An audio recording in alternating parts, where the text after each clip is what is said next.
A billionaire CEO paused a crisis meeting, demanding, "Bring anyone who can fix this." Moments later, a 7-year-old girl in a yellow dress walked in, holding a crayon drawing, and saved the entire company. The 47th floor of Wexford Innovations was suffocating in silence. Floor-to-ceiling windows stretched along the walls, but not even the breathtaking skyline of New York could distract from the crisis that had seized the room.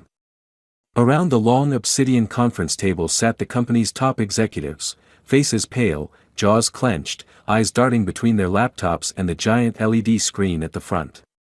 On that screen was a graph, brutal in its simplicity, a line descending like a knife slash, reflecting the catastrophic drop in Wexford's stock price.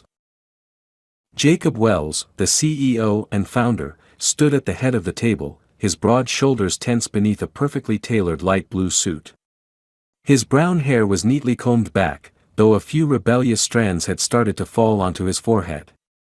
The sharp lines of his face seemed even more severe under the white lights, but it was his eyes that commanded attention, piercing, glacial blue, cold as steel yet burning with pressure. For 5 years, Wexford Innovations had poured its soul into developing Aurora, an ambitious smart city interface meant to revolutionize urban living. Investors had believed in the dream, throwing billions at the promise of a future where city infrastructure would respond to citizens as naturally as a conversation. But now, just weeks before launch, the project teetered on the edge of disaster. The interface was too complex, user feedback was brutal, and media leaks were already branding it a solution no one asked for. Jacob had listened in silence as the last member of his executive team offered yet another excuse, another failed strategy masked as a pivot.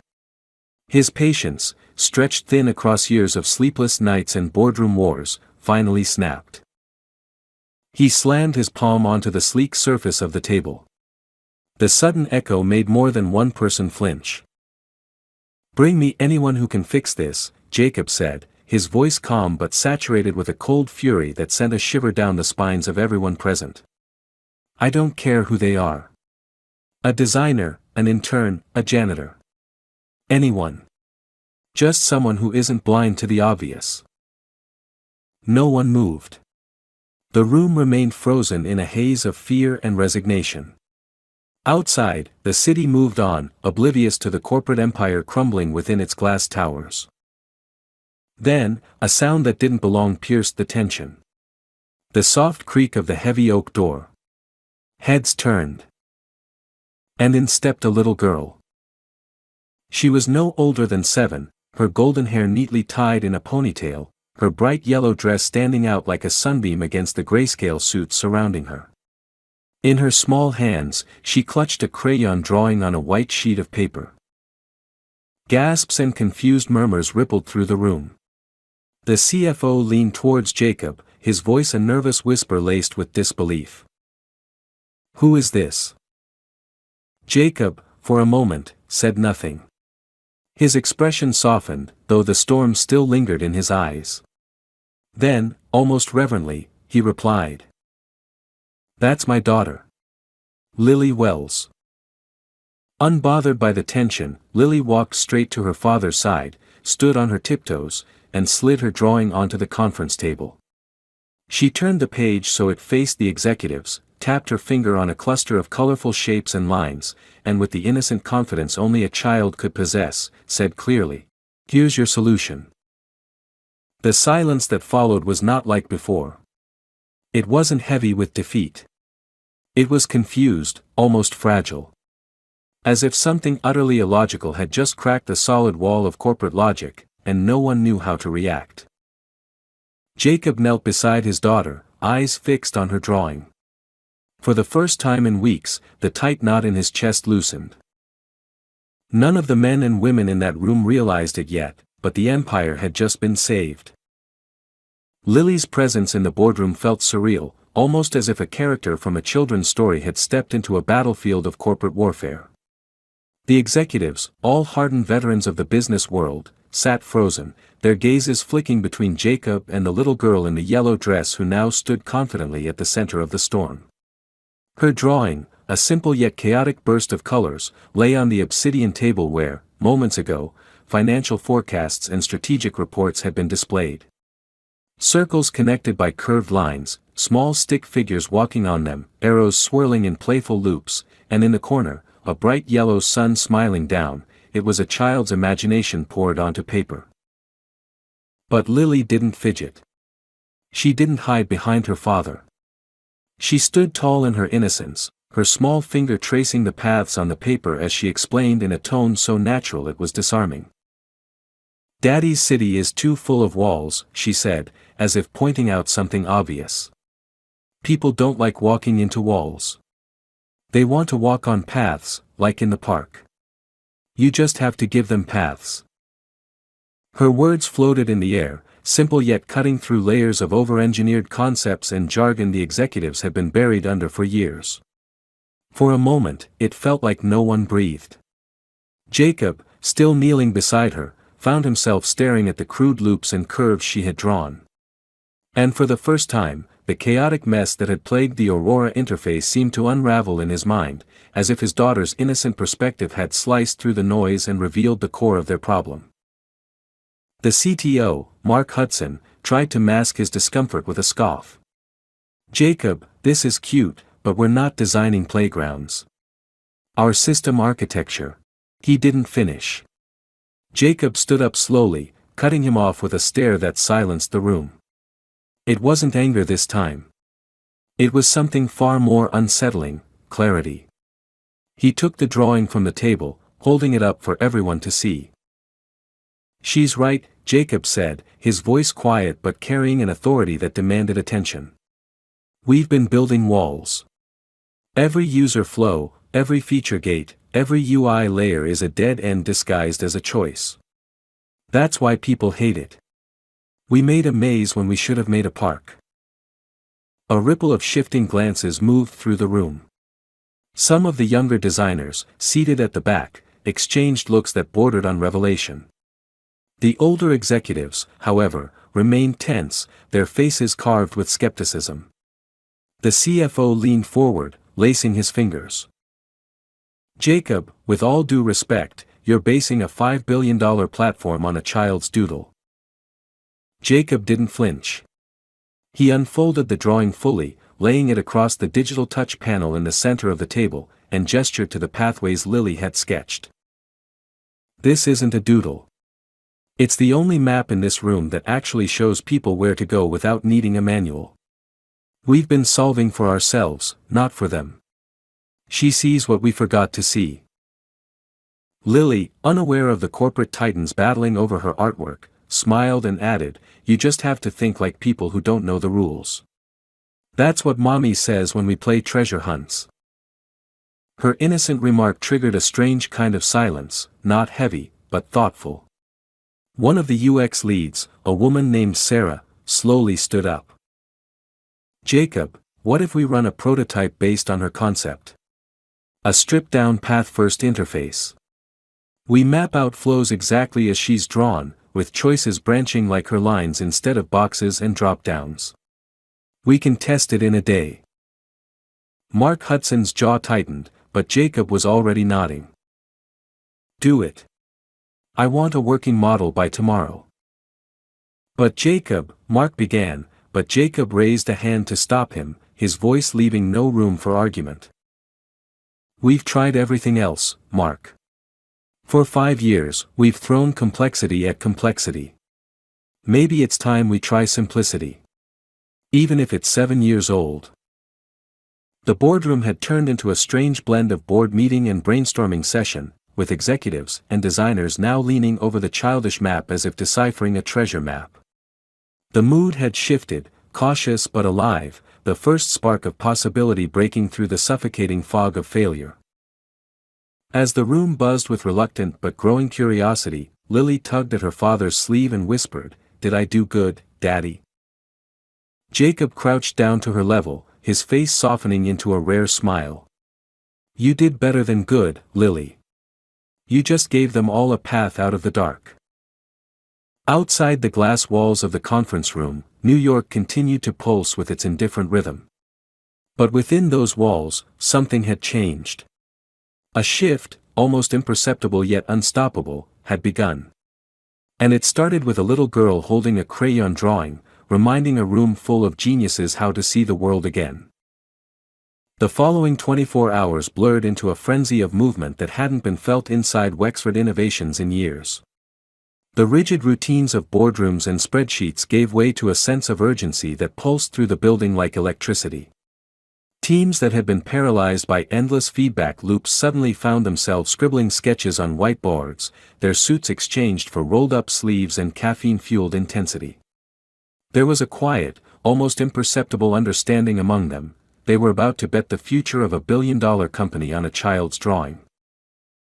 Sarah Thompson, the UX lead who had been the first to recognize the spark in Lily's diagram, commandeered the design labs on the 46th floor. She and her team transformed the sterile, glass-walled space into what felt like an artist's workshop. Crumpled sketches littered the floors, tablets blinked with rough wireframes, and the air was filled with rapid exchanges of ideas, some bold, some ridiculous, but all of them alive. For the first time, the word user wasn't being thrown around as a target metric or a persona profile. They were now imagining real people. People who didn't care about complex AI-driven dashboards or how many customizable widgets you could fit on a home screen. They cared about simplicity, clarity, and ease, things that a 7-year-old had understood better than a room of experts.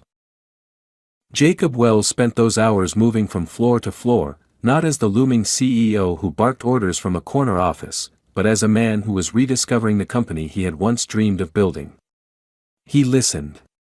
He watched as young developers argued over how to translate Lily's paths into navigable flows.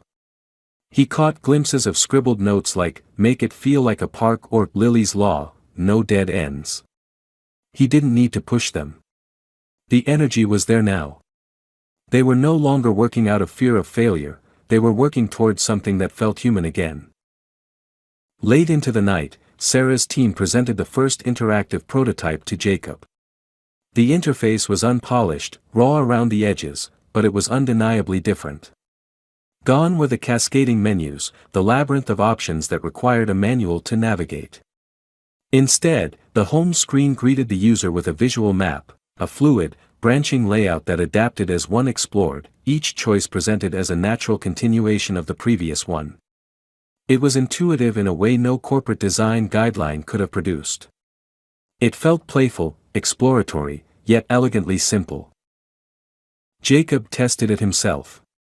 He wasn't a technical person, he had built Wexford with vision, not code, but even he could feel the difference. There was no sense of friction, no cognitive overload. Each tap felt like walking down a familiar path, exactly as Lily had described. It wasn't perfect, but it was alive. The next morning, they ran the prototype through a user focus group composed of ordinary city residents, teachers, baristas, delivery drivers, elderly retirees, and college students. For weeks, previous iterations of Aurora had been met with blank stares, frustration, and comments that stabbed into the team's pride like daggers. But this time was different. People smiled as they used it. They leaned forward, curious, asking questions not out of confusion but because they wanted to explore more. An elderly man named Charles, who had openly admitted to being afraid of technology, navigated the prototype effortlessly and remarked, "Feels like walking through my neighborhood." The feedback was overwhelmingly positive, but what struck Jacob most wasn't just the words, it was the expressions. Users weren't intimidated. They weren't overwhelmed. They felt guided, not controlled. News of the prototype's success spread like wildfire through the company. What had started as a desperate gamble now became a rallying point. Teams that had grown cynical after years of corporate red tape began to believe again. The mechanical gears of Wexford's bureaucratic machinery, long rusted with process and protocol, began to turn with new vigor. But not everyone was pleased. Mark Hudson, the CTO, stood watching from the sidelines, his arms folded tightly across his chest as his vision of a sleek, enterprise-grade platform was dismantled by what he considered amateur hour. He had built his entire reputation on technical supremacy, on the belief that complexity equaled innovation. To see a child's crayon drawing become the backbone of Wexford's flagship product was, to him, a professional humiliation. Mark cornered Jacob that evening in the executive lounge, away from the buzz of the design labs. The room, lined with dark mahogany and heavy leather chairs, had been Mark's sanctuary, a place where hierarchy and power still mattered. "You can't be serious about pushing this into production, Jacob," Mark said, his tone sharp, his jaw clenched. "We've spent half a decade building a scalable, modular platform. You're tossing it all for a coloring book." Jacob didn't respond immediately. He walked to the window, looking down at the city that sprawled endlessly beneath them. The lights of New York flickered like stars trapped in a glass jar. For so long, he had viewed the city from this height, detached and strategic. Now, it felt different. He thought about Lily's drawing, about the focus group's laughter, about the spark he'd seen in his team for the first time in years. "I'm not tossing it, Mark," Jacob said, his voice calm but unyielding. "I'm fixing it. You're right, we built something scalable, modular, technically flawless. But we forgot who it was for. We built a city with no doors, no streets, just locked rooms. Lily drew the streets back in." Mark's lips pressed into a thin line, his ego battling to keep control. But Jacob didn't flinch. He had made his decision. Over the next week, Wexford's prototype evolved rapidly. Every department aligned with laser focus, feeding into a development cycle that was no longer bogged down by committee politics. Investors, initially skeptical, were given private demos and left those sessions visibly shaken, not by the technical novelty, but by the pure, undeniable usability of it. For once, they saw a product that people actually wanted to use. By the end of that week, Wexford Innovations was no longer the company scrambling to salvage a failed project. It was a company that had rediscovered its heartbeat. And none of it would have happened if a little girl hadn't walked into a room full of adults and reminded them how to build for humans, not metrics. The boardroom was packed once again, but this time the atmosphere was a volatile mixture of anticipation and silent hostility. Word had spread about the prototype's success in internal tests and among select focus groups. There were even whispers in the hallways that this stripped-down Park Path interface, born from a child's drawing, might not only save the Aurora project but redefine the entire smart city platform. Yet, for every person who dared to believe in this unexpected turn of fortune, there were others whose egos were threatened, whose careers had been built on layers of complexity and systems they now feared might become obsolete. Mark Hudson, the chief technology officer, sat rigidly at the far end of the table. His face, usually composed, now carried a thin mask of professionalism barely concealing his simmering resentment. To Mark, the sudden infatuation with this Lily interface, as some had mockingly started calling it, felt like an outright betrayal of everything the company had stood for. He had invested not just years of his life, but his personal identity into Aurora's original architecture. Watching it be reimagined through crayon lines and playground metaphors was a humiliation he couldn't swallow. Jacob Wells, however, was unmoved by the undercurrents of dissent flowing through the room. He stood at the head of the table, a large touchscreen display in front of him showcasing the new prototype in real time. His light blue suit, the same one from the fateful meeting when Lily had first entered the room, seemed symbolic now, an emblem of a leader who had chosen to see clarity in simplicity, even if it meant standing against his own board. "Before we proceed," Jacob began, his voice even, controlled, "I want to address what's been circulating over the past few days. Yes, the new interface was inspired by Lily's drawing. Yes, it's drastically different from what we originally envisioned. But it works. Our early tests are not just promising, they are transformative. This isn't about sentimentality. This is about survival." The CFO, Richard Barnes, an older man whose loyalty had always aligned with the stock price, leaned forward, steepling his fingers. His voice was calm but lined with skepticism. "Jacob, no one denies the initial feedback is positive, but we're not a startup anymore. Wexford has obligations, to shareholders, to city governments, to infrastructure contracts. A complete pivot this late in the game is reckless. We'd be abandoning years of work. You're asking us to sign off on a prototype that hasn't been battle-tested in a live environment. Sarah Thompson, seated next to Jacob, intervened, her tone sharp with frustration but backed by data. With all due respect, Richard, the previous version was tested extensively and still failed to connect with real users. We were optimizing a system that no one wanted. The prototype may be new, but its core solves the root problem, accessibility. It's not reckless to fix what's broken. Mark Hudson seized the moment to strike. He rose from his chair, straightening his blazer as if donning armor. Jacob, Sarah, I admire your enthusiasm, but let's not forget, this entire system's backend is built on a modular framework that supports scalable microservices. What you're proposing is a user experience overhaul that will require a full rework of our foundational code.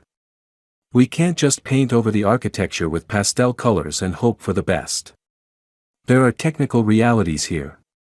The platform's complexity is a necessity, not a flaw. The room fell into a tense silence. Eyes shifted between Mark and Jacob, the standoff palpable. But Jacob didn't respond with technical jargon. He didn't argue scalability or back-end frameworks. Instead, he reached for a remote and projected a short video clip onto the wall. It was a raw, unscripted recording from the recent focus group. An elderly woman, perhaps in her 70s, was navigating the prototype on a tablet. Her fingers trembled slightly, yet she moved through the interface with a smile. At one point, she laughed and said, "This feels like walking through my garden. I know exactly where to go, and I don't need my grandson to show me how." The video ended. Jacob turned back to the board, his expression calm but loaded with an authority that left no room for further posturing. That's the technical reality I care about, Mark. If a 75-year-old woman can navigate a smart city platform without frustration, then I don't care how many lines of back-end code we have to rewrite. Complexity that alienates the user is bad design, no matter how sophisticated it looks in a technical diagram. The weight of his words settled over the room. Even Richard Barnes, who had moments ago questioned the pivot, looked visibly affected. The problem was no longer theoretical. It had a face, a voice, a human anchor that couldn't be dismissed with a PowerPoint slide. But Mark wasn't done. Cornered, his tone shifted from professional to venomous, exposing the raw nerve. And what happens when the media finds out we rebuilt our flagship product based on a child's sketch? You think investors will be charmed? You're gambling the company's credibility on a 7-year-old's whimsy, Jacob. The attack was personal, calculated to provoke, but Jacob's response was swift, sharper than any retort Mark could have anticipated. I'd rather stake this company's future on a 7-year-old's clarity than on a roomful of adults who lost sight of the people they're supposed to serve. The tension snapped like a cable under too much strain. For a moment, no one spoke. The silence wasn't awkward anymore, it was a pause filled with the gravity of an irreversible turning point. Richard Barnes finally leaned back in his chair, exhaling a slow breath. "Let's run the pilot," he said, his tone no longer skeptical but resigned to the inevitable shift. "If it fails, we'll know soon enough. But if it works, we'll have a case study the entire industry will never forget." Sarah gave a small nod of vindication. The younger members of the board, the ones who had watched the focus group with gleaming eyes, began to murmur agreements. Mark Hudson, however, sat down slowly, his expression a mask of defeat laced with smoldering resentment. He had lost this battle, but the war within his pride was far from over. As the meeting adjourned, Jacob caught a glimpse of Lily's crayon drawing, now carefully framed on the wall near the entrance. It stood there like a quiet guardian, a reminder that in a world obsessed with innovation, sometimes the purest solutions are the ones that don't come from years of experience, but from a heart that simply sees things as they are.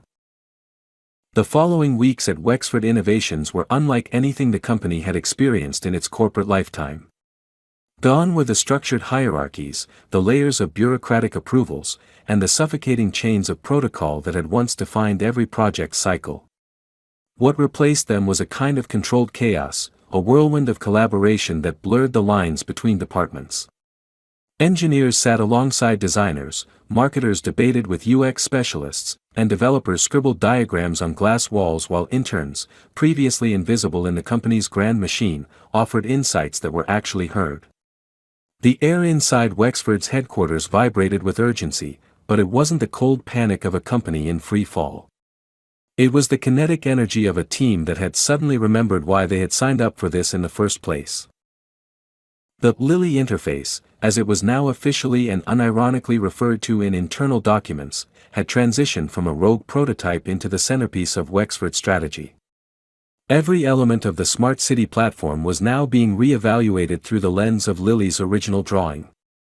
Each feature, whether it was traffic optimization, waste management, or emergency services, had to pass a singular test: could an ordinary person, with no instruction manual, navigate it intuitively? This criterion became the gospel that guided every design sprint and development huddle. Sarah Thompson found herself leading a task force that operated more like a creative studio than a corporate product team. She had transformed the 46th floor into a living lab, where ideas were born, killed, and resurrected in real time. One wall was covered in pinned-up photos of ordinary citizens, school teachers, single parents, small business owners, elderly residents. Each person had their own storyboard that mapped out how they would engage with the city's services using the new interface. The team wasn't just building for users anymore, they were building for Charles, who needed real-time bus schedules, and Maria, who struggled with confusing utility bills, and Greg, a single father trying to navigate school enrollment systems. Jacob Wells moved through this reimagined workspace not as a distant executive but as a constant, active participant. He reviewed sketches with junior designers, sat in on late-night coding marathons, and even took part in impromptu coffee-fueled debates about button placement and color schemes. His presence wasn't overbearing. It was grounding. The man who once ruled from the penthouse was now shoulder to shoulder with his team, driven by a shared clarity of purpose. But not everything was smooth. There were still those within Wexford who viewed the transformation with skepticism or outright resistance. Mark Hudson had retreated into his own faction, a dwindling but vocal group of engineers who believed the company was abandoning its technical prestige. While he outwardly complied with the board's decision to pilot the new interface, internally, he maneuvered to retain control over core system architecture, warning his loyalists that this circus will collapse when it faces real-world demands. Yet even Mark couldn't deny the data. Early pilot tests conducted in 2 partner cities, one a mid-sized urban area in Oregon, the other a bustling district in Singapore, yielded results that were difficult to refute. Resident engagement with city services soared by 68% in just the first week. Customer support calls dropped dramatically. The systems that had once required hours of onboarding were now being navigated with ease by people of all ages. News outlets began to pick up on the story, intrigued by the narrative of a failing tech giant that had rediscovered its soul through the eyes of a child. The media attention was a double-edged sword. On one hand, it revitalized investor interest. Stock analysts who had written off Wexford as a sinking ship were now cautiously revising their forecasts. On the other hand, the story's human angle, centered around a 7-year-old girl's innocent drawing, became the focal point of every article, every segment. Phrases like, "the child who saved the city" and "Lily's law of design" began circulating across social media. For Jacob, this was both a blessing and a burden. The world loved a good redemption arc, but he knew that public curiosity was fickle. If the company failed to deliver when the system went live at scale, Wexford would not only face financial ruin but a far more humiliating public fall from grace. Sarah and her team doubled down. They organized live user sessions in public spaces, setting up booths where ordinary citizens could interact with the prototype and provide immediate feedback. The initiative wasn't a PR stunt, it was a data goldmine. Every interaction was logged, analyzed, and fed back into the development loop in near real time. The design evolved daily, sometimes hourly, shaped not by executive assumptions but by real human behavior. Amidst the whirlwind of activity, Lily herself remained blissfully unaware of the corporate storm her drawing had ignited. To her, visits to the office were still adventures, opportunities to show her father her latest crayon creations and to occasionally offer childlike critiques of color choices in UI mock-ups. She didn't understand the stakes, and perhaps that was what made her perspective so valuable. She approached problems without the baggage of failure, without the obsession with what couldn't be done. She simply saw what should be done. One afternoon, during a particularly intense review session, Lily wandered into the lab where Sarah's team was struggling with a particularly thorny issue regarding emergency service alerts. The team had been debating for hours about how to streamline urgent notifications without overwhelming users. Lily, observing from a corner with a juice box in hand, asked innocently, "Why don't you just make it a red balloon? Everyone looks at balloons." The room went silent. Within minutes, the idea had sparked a new design iteration where critical alerts would appear as floating, animated icons that gently but unmistakably drew attention.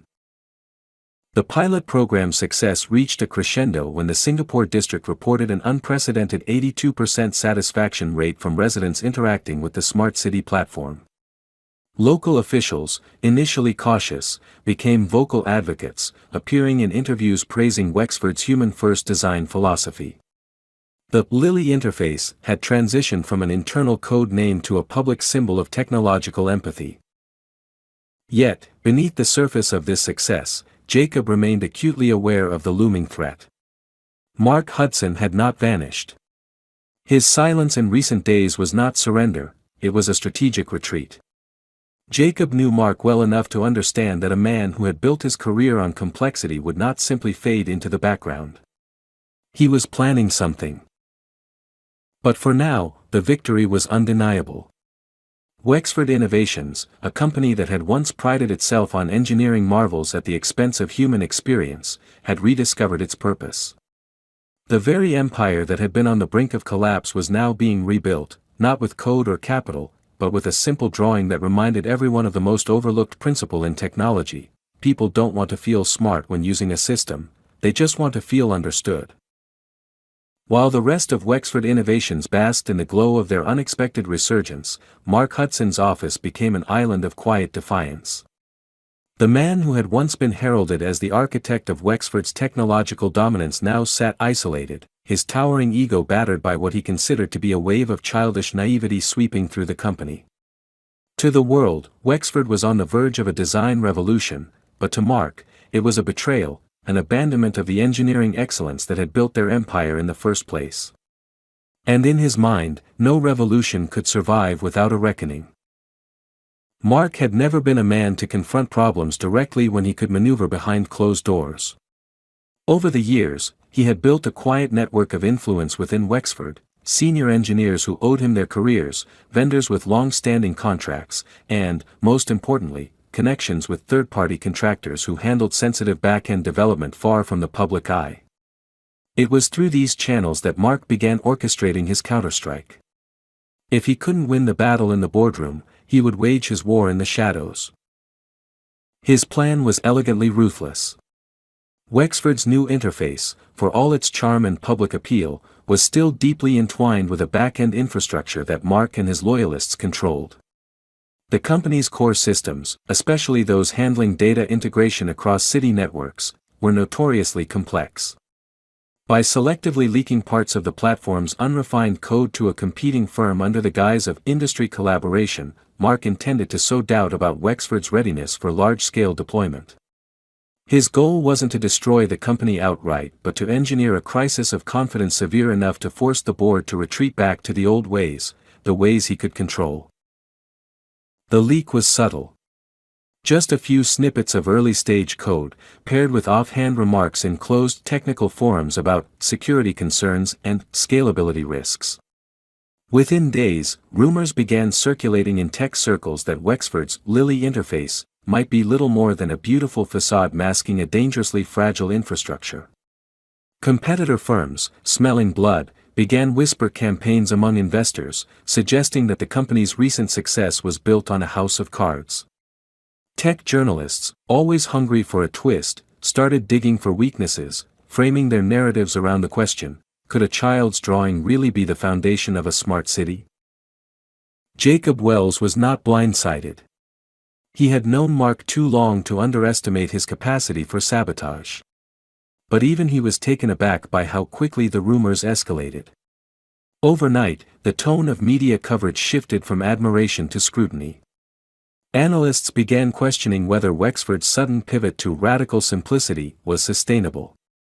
Headlines speculated about potential data breaches and questioned whether Wexford had sacrificed technical rigor for feel-good stories.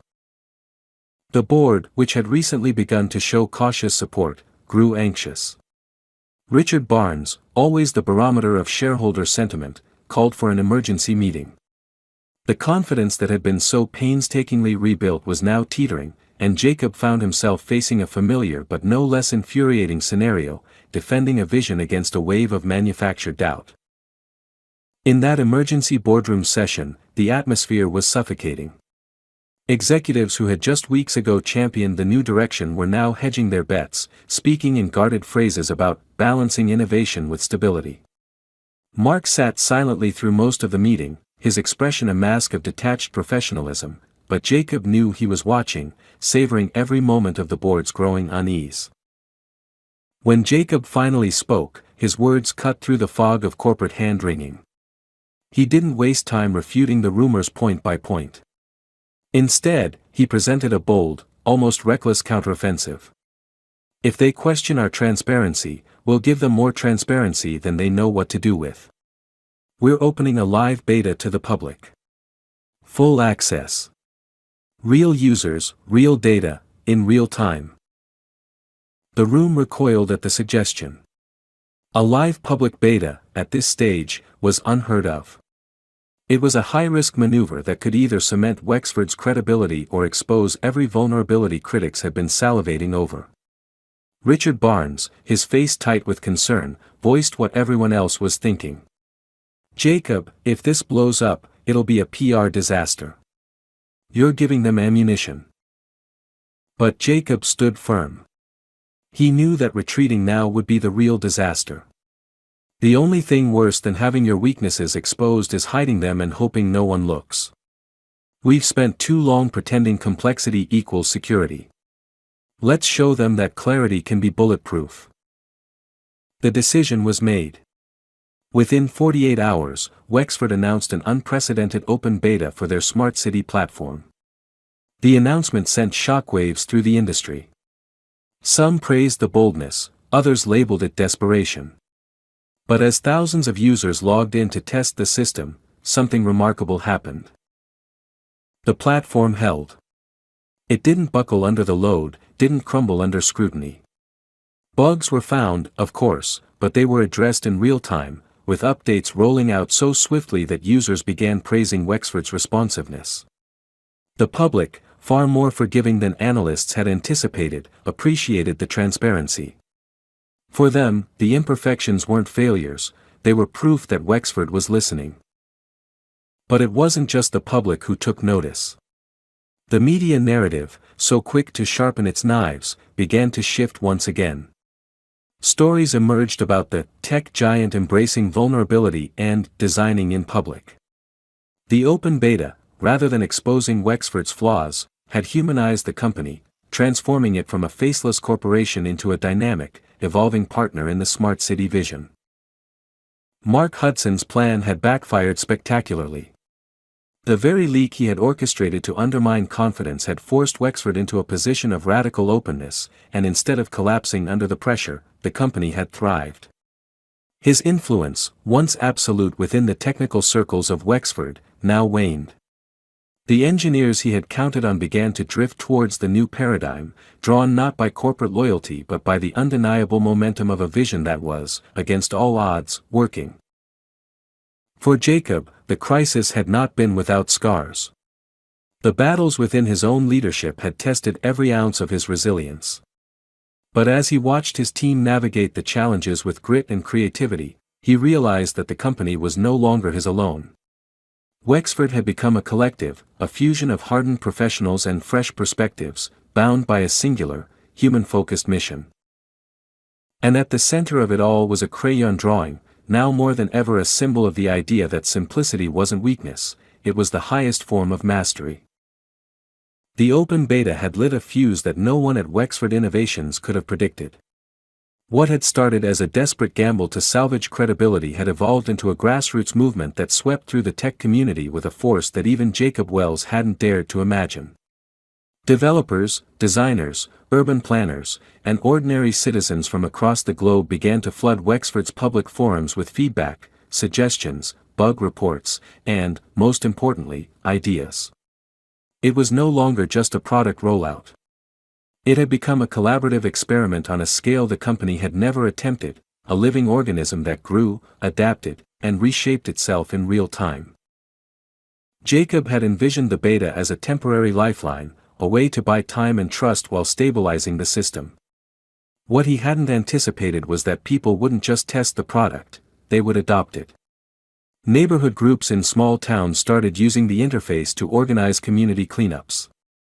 School districts found ways to simplify parent-teacher communication through its intuitive design.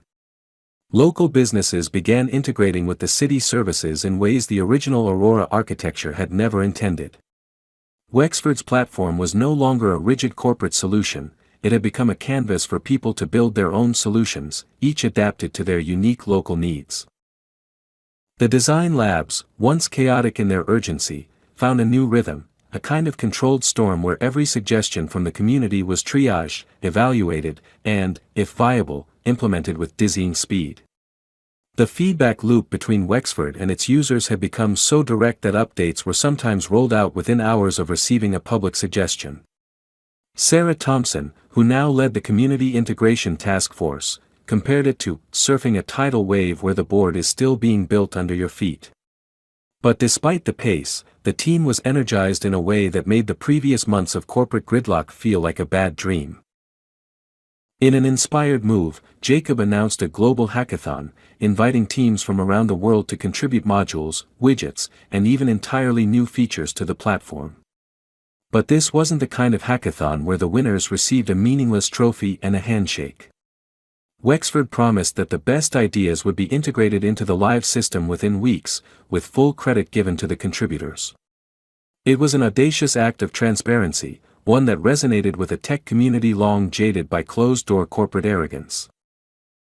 Within days, submissions poured in, some from professional developers, others from high school coding clubs, and even from retired engineers who had long since left the corporate grind but saw in Wexford's new approach a reason to dust off their skills. One such submission came from a small group of university students in Finland who developed an accessibility feature that translated service alerts into tactile feedback for visually impaired users. The Wexford team, impressed by its elegance, integrated it into the system in under 72 hours, and the story went viral. The narrative had shifted yet again. Wexford wasn't just innovating, it was democratizing innovation. For Jacob, the hackathon became a proving ground, not just for the product, but for the philosophy that had emerged from Lily's drawing.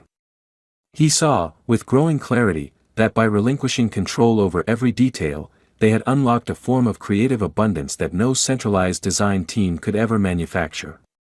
It was humbling. The CEO of a global tech giant, standing in the middle of a sprawling digital town square where anyone with a good idea had a voice. Lily, unaware of the tectonic shifts her simple sketch had triggered, remained a constant, gentle presence in her father's life during these intense days. She often wandered into the development hubs with a new drawing in hand, offering critiques like, "This button is too grumpy," or "People won't follow sad arrows, Daddy." To the team, these moments had become talismans of sorts, grounding reminders of why they were working the way they were.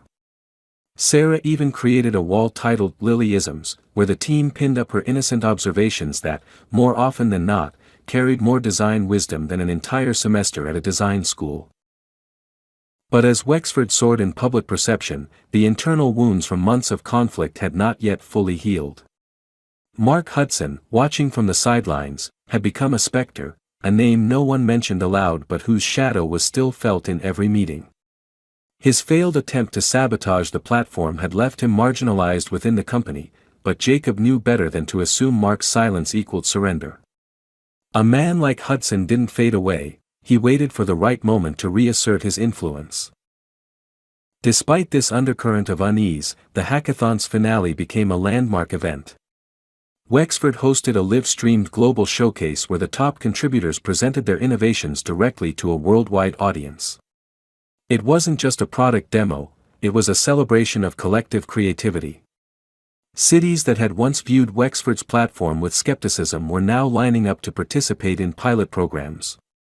Government officials, tech leaders, and media personalities all tuned in to witness what had become a new blueprint for civic technology, an approach that embraced imperfection, welcomed public critique, and thrived on collaboration. Jacob stood on the main stage, flanked by Sarah and several of the community developers whose contributions had shaped the platform's evolution.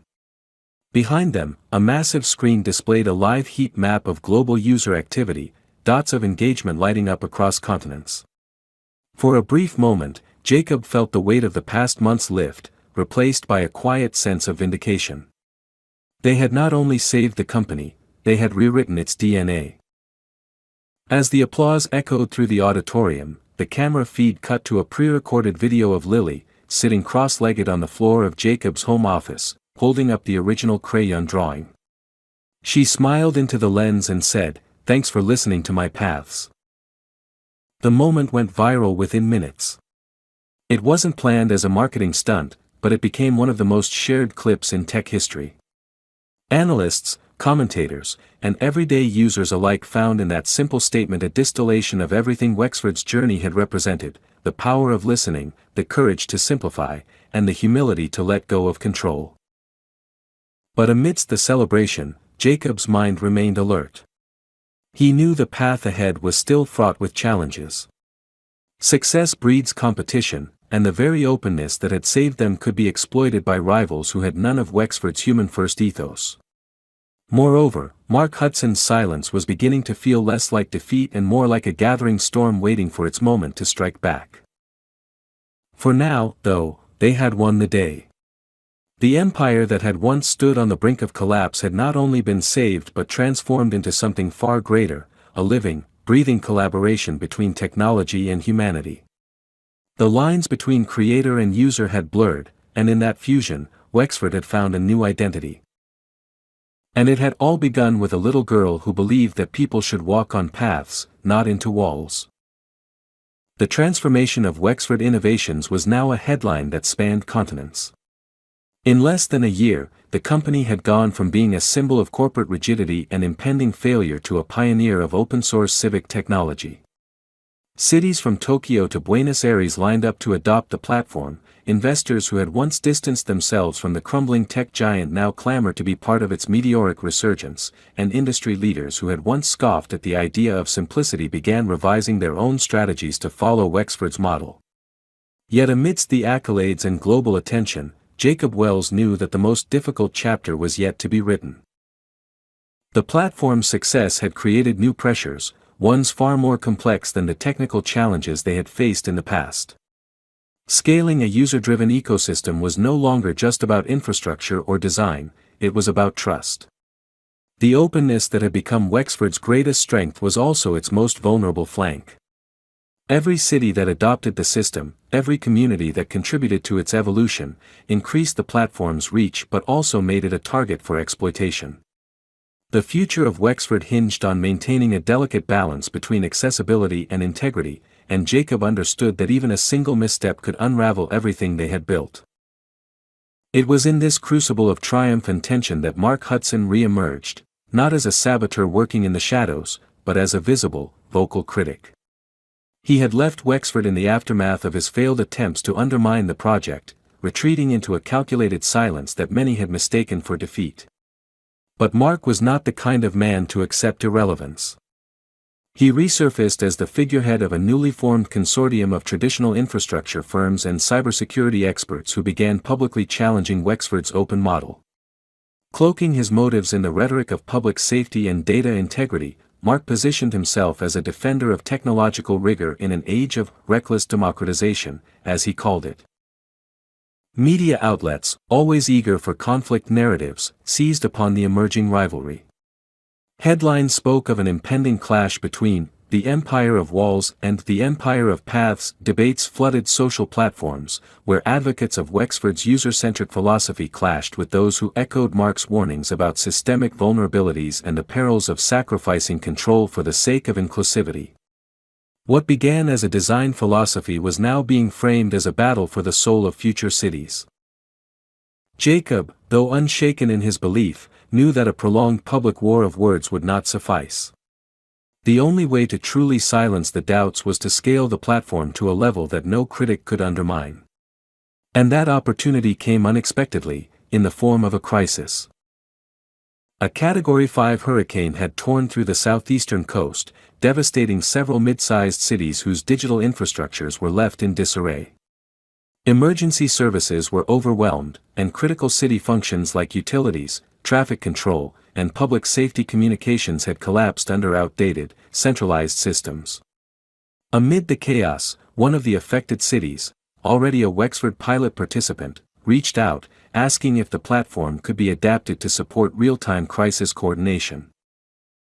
It was the ultimate stress test.